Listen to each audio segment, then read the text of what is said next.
শুরু করছি আজকের গল্প। বিভূতিভূষণ বন্দ্যোপাধ্যায়ের লেখা গল্প গায়ে হলুদ। শ্রাবণ মাসের দিন, বর্ষার বিরাম নেই। এই বৃষ্টি আসছে, এই আকাশ পরিষ্কার হয়ে যাচ্ছে। পুঁটি সকালে উঠে একবার চারিদিকে চেয়ে দেখল, চারিদিকে মেঘে মেঘে মেঘাচ্ছন্ন। হয়তোবা একটু পরে টিপ টিপ করে বৃষ্টি পড়তে শুরু করে দেবে। আজ তার মনে একটা অদ্ভুত ধরনের অনুভূতি। সেটাকে আনন্দও বলা যেতে পারে, আবার ছদ্মবেশী বিষাদও বলা যায়। কি যে সেটা ঠিক করে না যায় বোঝা, না যায় বোঝানো। আজ তার বিয়ের গায়ে হলুদের দিন। এমন একটা দিন তার 12 বছরের এই ক্ষুদ্র জীবনে এইবার প্রথম এলো। সকালে উঠতেই জেঠিমা বলেছে, পুটি, জলে ভিজে ভিজে কোথাও যাসনি? আর 3টে দিন কোনো রকমে ভালোই ভালোই কেটে গেলে যে বাঁচি, দুগ্গা দুগ্গা। আজ কি বার? মঙ্গলবার। শনিবার বুঝি বিয়ের দিন? পুটি মনের সত্যি আনন্দ হয়। কেমন যেন একটা সে আনন্দ। আনন্দের একটা ঢেউ যেন গলা পর্যন্ত উঠে আটকে গেল। বিয়ে বেশি দূরে কোথাও নয়, এই গ্রামেই, এমনকি এই পাড়াতেই।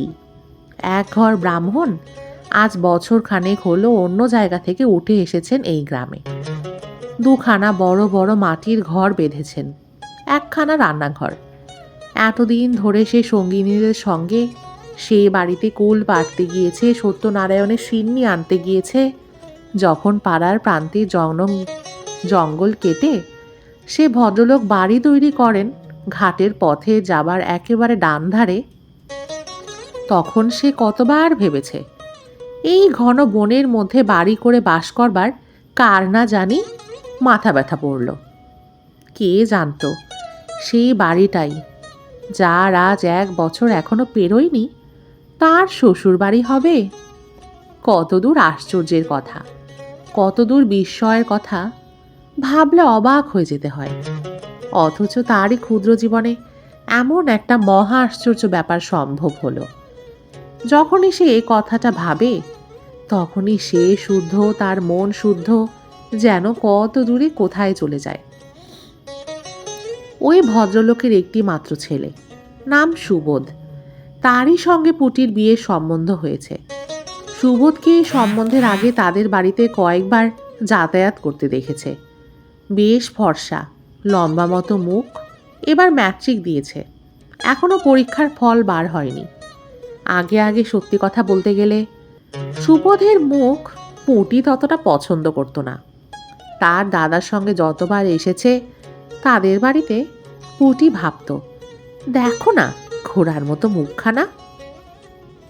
কিন্তু আজকাল আর সুবোধের মুখ ঘোড়ার মতো তো মনেই হয় না, বরঞ্চ মনে হয় বেশ চমৎকার একখানা মুখ। গ্রামের ছেলেদের মধ্যে অমন চোখ, অমন রং, অমন মুখের গড়ন কার আছে? রায়দের পাঁচি যেদিন বলেছিল, হ্যাঁ রে, তুই যে বড় ঘোড়ো-মুখ বলতিস, তোর অর্দেষ্টে শেষকালে কিনা সেই ঘোড়া মুখেই জুটল। পুটি মারতে গিয়েছিল তার পিছু পিছু। পুটির বাবা গোলার দোরে দাঁড়িয়ে ধান পাড়বার ব্যবস্থা করছে। তার বাবা বেশ চাষিবাসী গেরস্থ। পুটিদের বাড়িতে 4টা বড় বড় ধানের আউড়ি আছে, গোলা আছে একটা। আউড়ি জিনিসটা গোলার চেয়ে অনেকটাই ছোট। তাদেরও ধান আছে ঘোলা ভর্তি, সবকটা আউড়ি ভর্তি। কলকাতায় চাকুরি করেন এ পাড়ার হরি কাকা। তিনি মাঝে মাঝে গ্রামে এসে পুটির বাবাকে বলেন, আর কি রায় মশাই, এ বাজারে তো আপনি রাজা, গোলা ভর্তি ধান রেখেছেন ঘরে, আপনার মহড়া নেয় কে? কলকাতায় কিউতে দাঁড়িয়ে 1 সের চাল নিতে হচ্ছে, আর আপনি?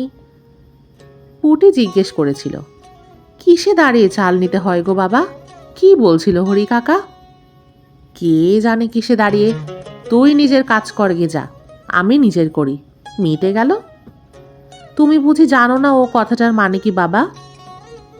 না জেনেও তো পায়ের ওপর পা দিয়ে এ বাজারে চালিয়ে দিলাম গো মা। কলকাতার মুখ না দেখেও তো বেশ দিন চলে যাচ্ছে।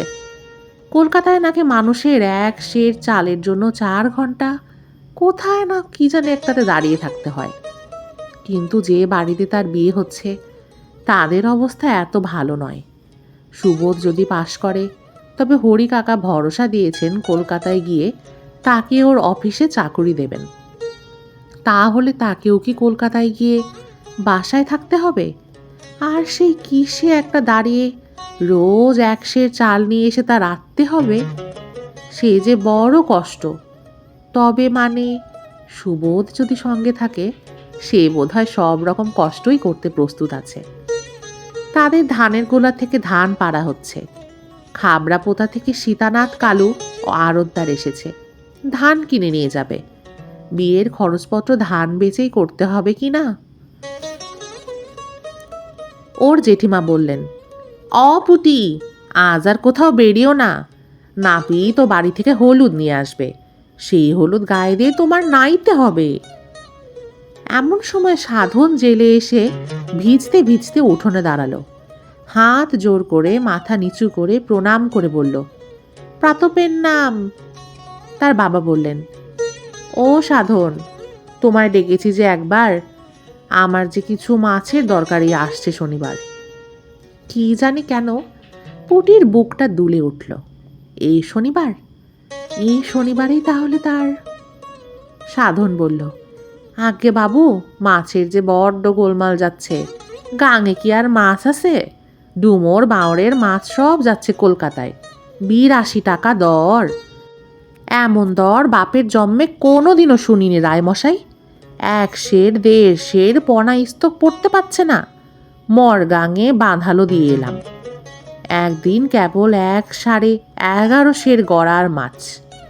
পুটির বাবা বিস্ময় সুরে বললেন, 11.5 সের গড়াল? এমন কথা তো কখনো শুনিনি। অরিবৎ গজার রাজামশাই, মাছের এমন দর, গড়ার মাছই বিক্রি হলো 10 আনা সের। পুটি আর সেখানে দাঁড়ালো না, মাকে এমন আজগুবি খবরটা দিতে ছুটল বাড়ির মধ্যে। বৃষ্টি একটুখানি থেমেছে, একটু কোথাও বেরোতে পারলে ভালো হতো। তার জীবনে যে এমন একটা আশ্চর্য ব্যাপার হতে চলেছে, এ কথাটা কারো সঙ্গে আনন্দ করে বলাও চলে না। বেহায়া বলবে, নিন্দে করবে। কেবল বলা চলে তার সমবয়সী পাঁচি আর খেন্তি জেলেনির মেয়ে টুনির কাছে। আর একটা আশ্চর্য ব্যাপার, তার চেয়ে অন্তত 7 বছরের বড় লতি দিদির এখনো বিয়ে হয়নি, অথচ লতি দিদিকে সবাই বলে অনেক সুন্দরী। লতি দিদির বাপের অবস্থাও ভালো। লতিদি লেখাপড়া জানে, ভালো গান করে। ওর বাবা যখন কলকাতায় চাকরি করত তখন লতি দিদি স্কুলে পড়তো সেখানে। কত বই পড়ে বসে বসে দুপুরবেলা। পুটি ওদের বাড়ি যখনই যায় তখনই দেখে লতি দিদি বই মুখে বসে। পুটি ভালো লেখাপড়া জানে না, বইয়ের নাম পড়তেও পারে না। লতি দিদি একটু ঠেকারে, সেই লেখাপড়া জানে না বুঝি আর মানুষ না। তাকে বলে, তুই বই টই নাড়িস নে পুটি, তুই কি বুঝিস বইয়ের স্বাদ? পুটি হয়তো বলে, এ কি বই বলো না লতি দিদি। যা যা, আর বইয়ের খবরের কাজ নেই। শরৎ চাটুর্যের নাম শুনেছিস? কোথা থেকে বা শুনবি? তোরা শুধু জানিস ঢেকিতে পাড় দিয়ে কি করে চিড়ে কুটতে হয়, তাই করগে যা, এদিকে আবার কেন? আচ্ছা, আজ তার লতি দিদিকে বলতে ইচ্ছে করছে, কই লতিদি, তুমি এত বই পড়ে টড়ে বসে আছো, এত সব নাম জানো, কই তোমার তো আজও বিয়ে হলো না। আমার জীবনে এত বড় একটা আশ্চর্য কাণ্ড তো এইটুকু তো ঘটে গেল। ধানে নিন্দে করে, বাবার গোলায় ধান ছিল বলে তো আজ, কই আমাদের তো তারপর ম্যাট্রিক পাস বর। এই গায়ে পাশ করা ছেলে একমাত্র আছে মুখুজ্জেদের জীবনদা, সে নাকি 2টো পাস দিয়েছে, কোথায় একটা চাকরিও করছে যেন, ওইদিকে যেন কোথায়। যার সঙ্গে চাকরি করছে বিয়ের কথা হচ্ছে সে অবশ্য মূর্খ নয়, পাশের খবর বেরোবার দেরি নেই। বাবা বললেন, সুবোধ নিশ্চয়ই পাশ করবে। হা ভগবান, তাই করো, পাশ যেন সে করে। সত্যনারায়ণের সিন্নি দেবে সে শ্বশুর বাড়ি গিয়ে। নাপিত এসে বললেন, মা ঠাকুরন, ও বাড়ি থেকে দেখে এলাম, গায়ে হলুদের লগ্ন বেলা 10টার পর। আপনাদের যা দিতে হবে তা আগেই দিয়ে দেবেন। গায়ে হলুদের তত্ত্ব আসবে ও বাড়ি থেকে।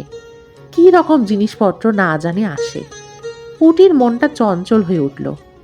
একখানা লাল কাপড় নিশ্চয়ই তারা দেবে।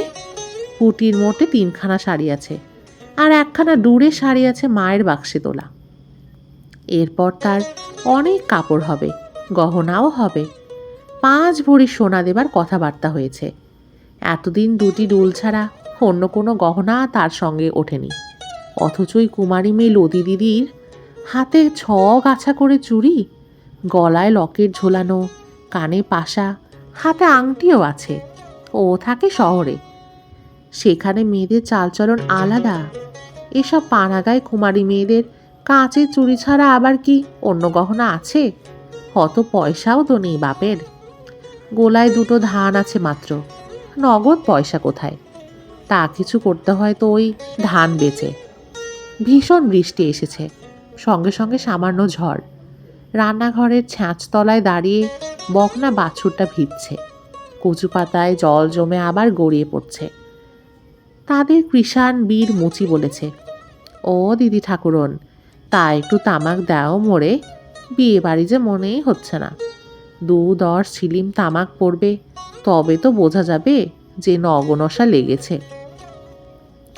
পুটি বীরুকে ধমক দিয়ে বললেন, যা, তোর আর বক্তৃতা দিতে হবে না।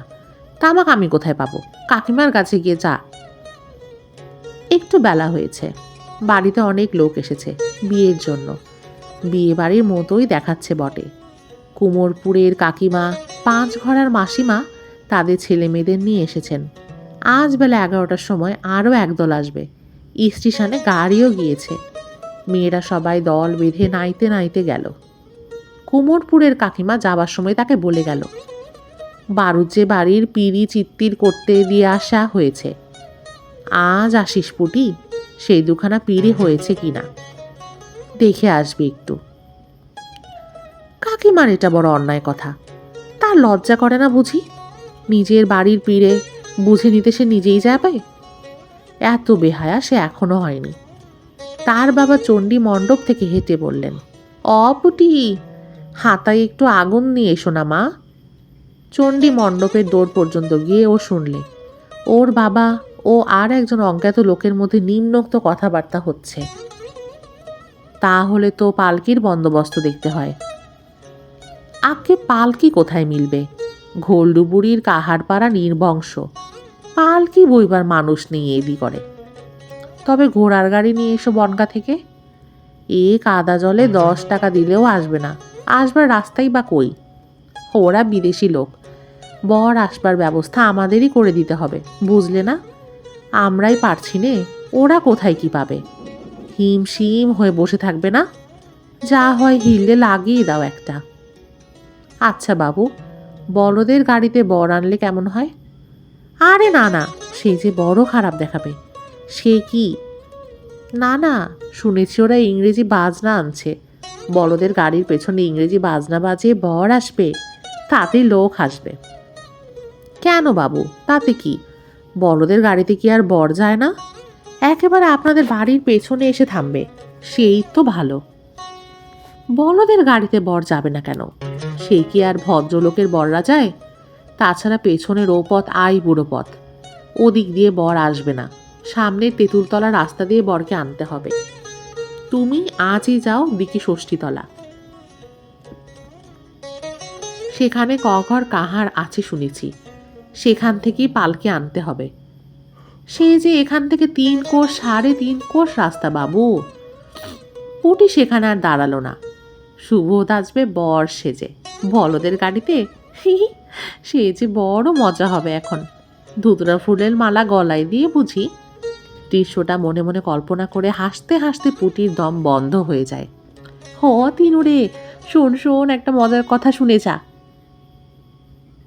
3-4 বছরের খুড়তুতো ভাই উঠোনের নিচ দিয়েই যাচ্ছে।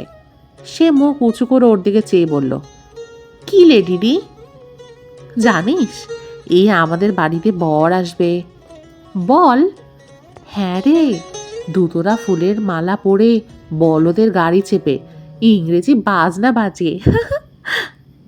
তিনও না বুঝে হাসল।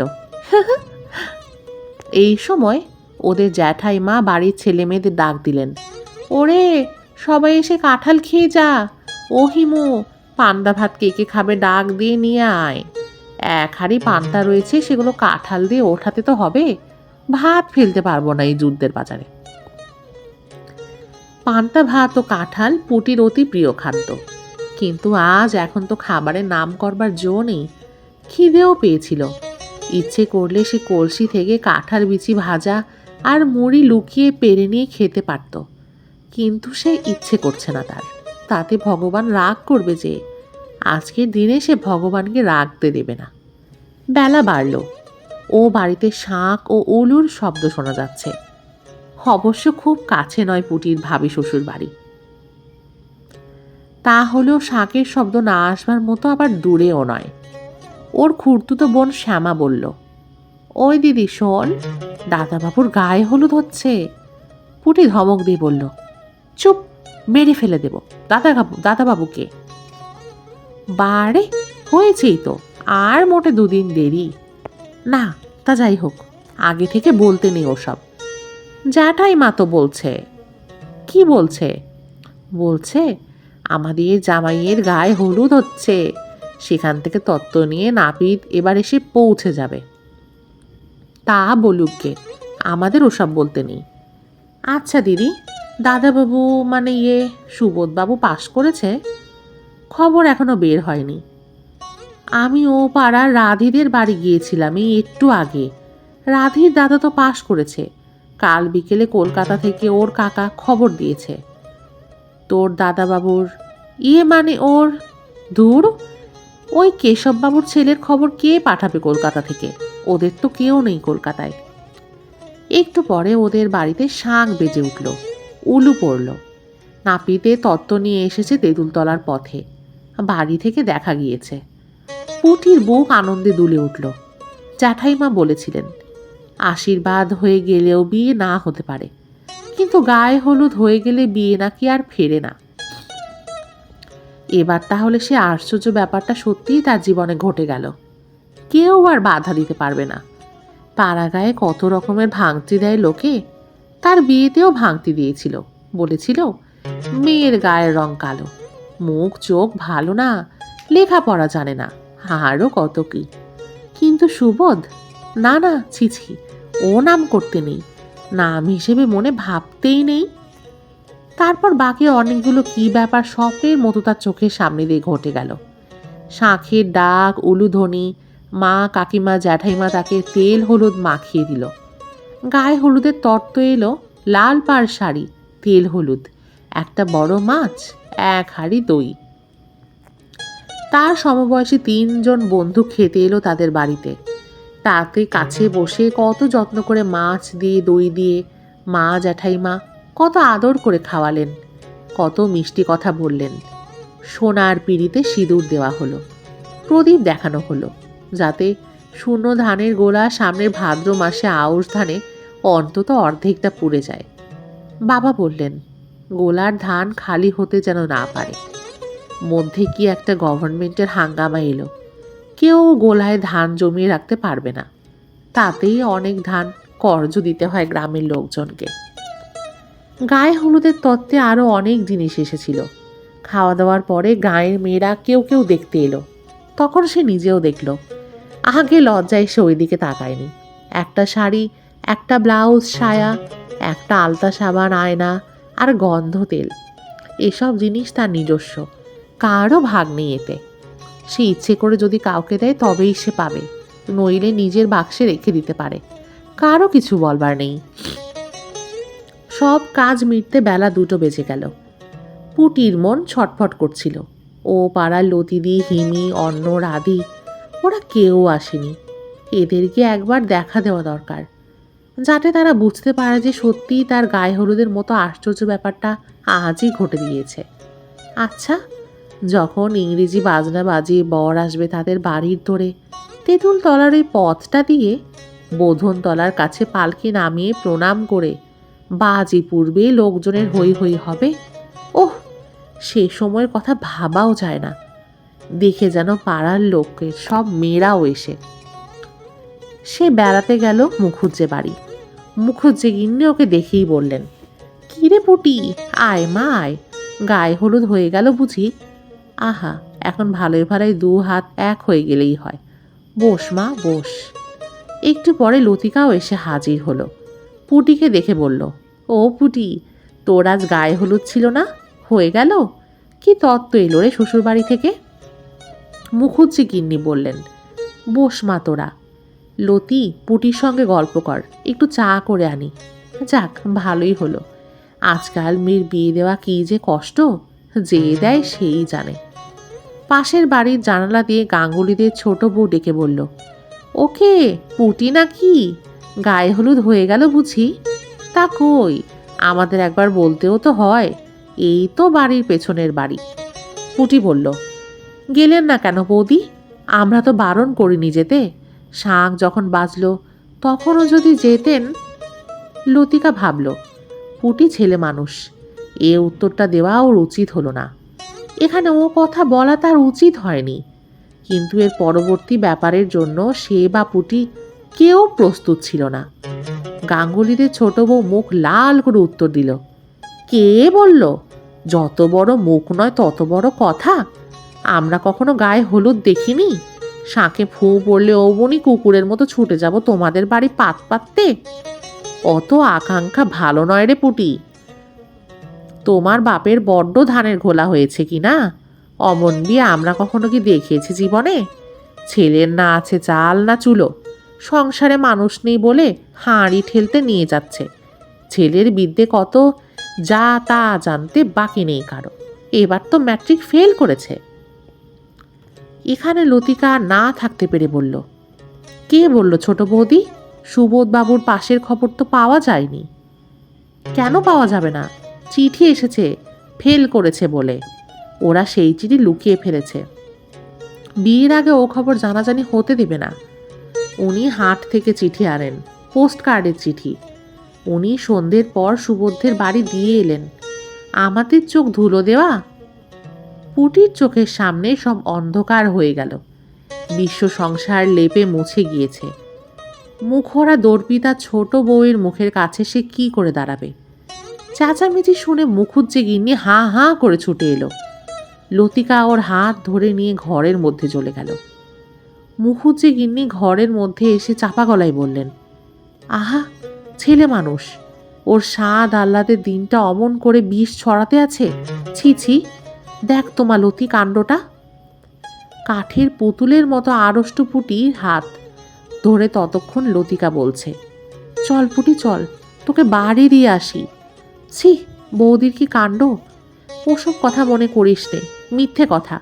চল পুটি। লতিকার গলার সুরে ও কথার ভাবে কিন্তু পুটির মনে হলো লতি দিদিও খবরটা জানে।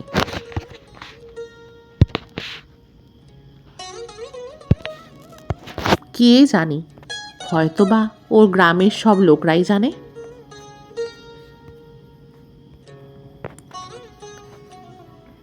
সেই কেবল জানতো না এতক্ষণ। পথে পা দিয়েই লজ্জায় অপমানে সে ছেলে মানুষের মতো কেঁদে ফেলে বলল, লতিদি, আমি কি বলেছিলাম ছোট বৌদিকে? খারাপ কথা কিচ্ছু?